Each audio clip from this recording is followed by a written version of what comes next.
Daktari ndowooza tujja sembayo na kino okusinziira ku kadde tujja kukomawo ebirala basigale basindika tujja kuba tukufunza insha Allah era ewalala otuddemu ebibuzo byaffe.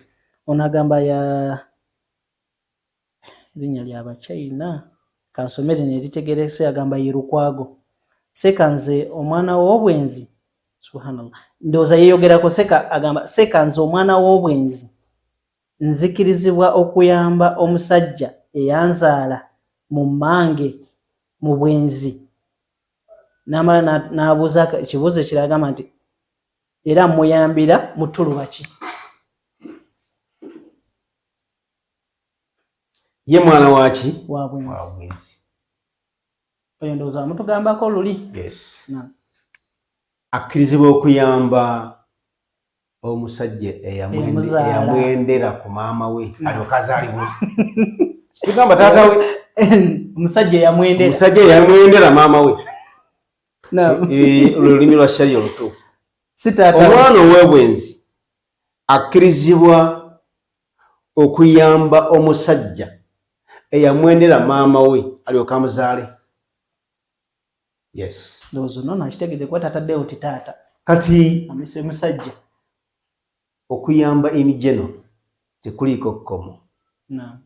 Osobola okuyamba omuntu nga yakwendera maama wo gwe n'ozaalibwa oba yakwendera mwannyoko oba yakwendera sengaawo oba yakwendera muwalaawo osobola okumuyamba tekigaanibwa in principle kubanga okuyamba tetutunuulira tekuliiko mitendera bikolwa by'abantu.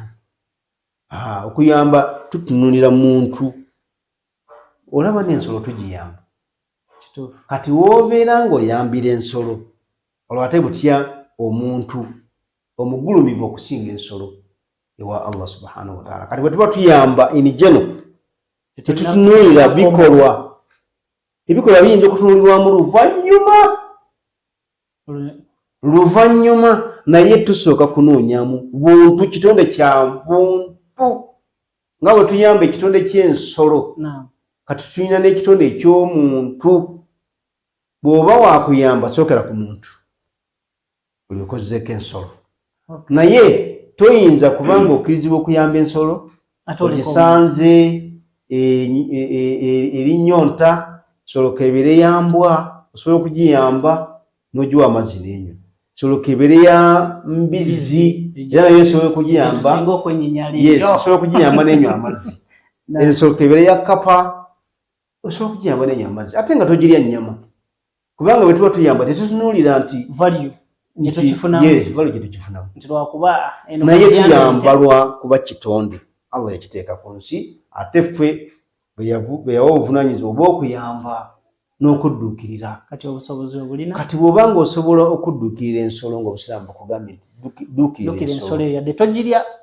Kati ate butya omuntu kitegeeza nti ne bw'oba nga oyawukanye naye mu nzikiriza oyawukanye naye mu nkola twawukana n'abantu mu nkola. Kati gwe oliisa mukono gulya bw'oba olya emmere naye waliyo abaliisa guno ogwa left ng'era gyawuliramu emirembe era nga gwawuliramu emirembe.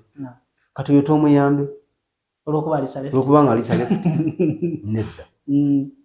Mu kuwandiika abasinga baagala nnyo okuwandiisa right naye ate bali abawandiisa left.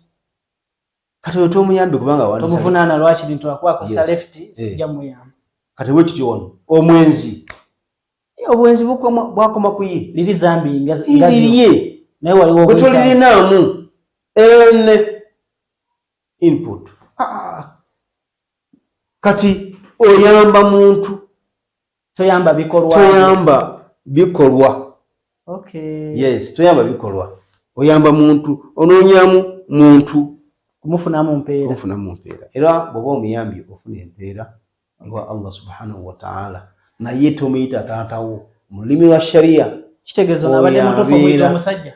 Mutuufu nnyo oyo omusajja eyakwendera ku maama wo. Ayamba musajja ovanga ku mwana nga bamugambye nti oyo yakwendera ku maama wo.